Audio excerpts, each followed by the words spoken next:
just want you to picture this so you can understand what's happening when we come to church seeking a miracle without taking care of our hearts. This is the landing points.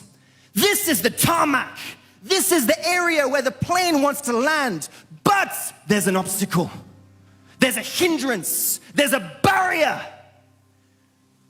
No matter how fervently you pray, no matter how passionately you worship, no matter how you fast, you do all-night vigil, so far as the obstacle is still there, the plane cannot land.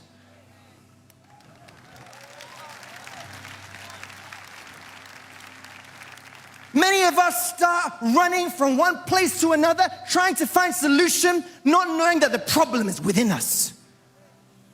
We have not removed the obstacle. There's still an obstruction. There's still something blocking us. And we're busy going to this church, going to that church, going to this crusade, going to that crusade. Before you know, you get anointed water here, you get anointed oil here, you get anointed pajama here, you get anointed underwear here. What other anointing do you want?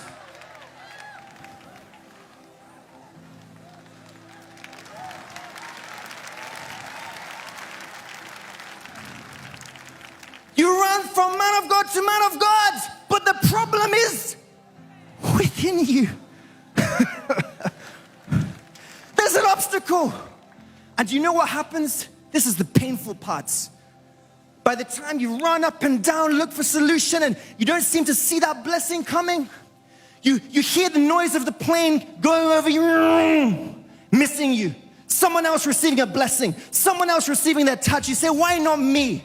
You begin to look at God in a bad light. Perhaps he doesn't love me. Perhaps he loves this person more than me. Perhaps my sin is too much that he cannot forgive. And what happens when you look at God in a bad light and frustration comes and desperation comes? Before you know it, you will find yourself being deceived. Just imagine, you that are looking to remove the obstacle, by the time in that frustration, in that desperation, someone says, let's go here.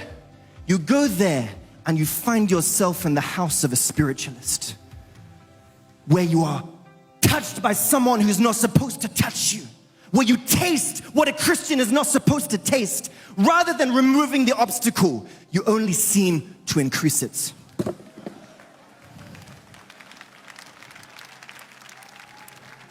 It only seems to be getting worse. Then what happens? You begin to look for imaginary enemies. That's my aunt cursed me when I was young. She is the cause.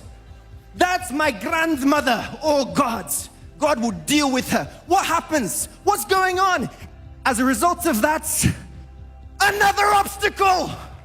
Oh my God. Another one. You begin to say that my business partner duped me. He is the cause. God would punish him. God would deal with him. When you sit back and you're set back, you wallow in your self-pity, what happens? You begin to try and create happiness outside of God. Let me just take some alcohol. As you take the alcohol, what happens?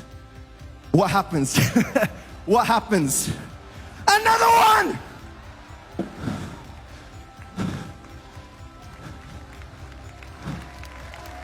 Come on. And you want the plane to land?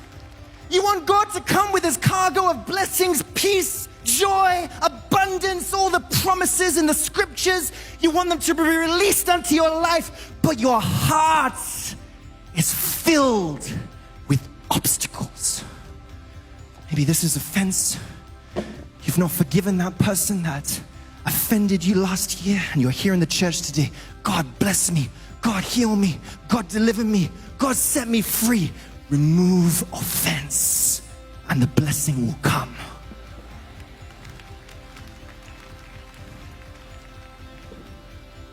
What am I trying to say, brethren? When you take care of your heart, God will take care of your miracle.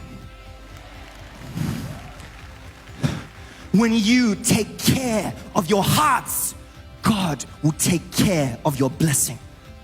When you take care of your hearts, God will take care of your success. Stop looking for imaginary enemies around you and start looking within. And by the time you take care of your hearts and the obstacles are removed, there's a free access for the Spirit of God to land and release unto you the abundance of His provision.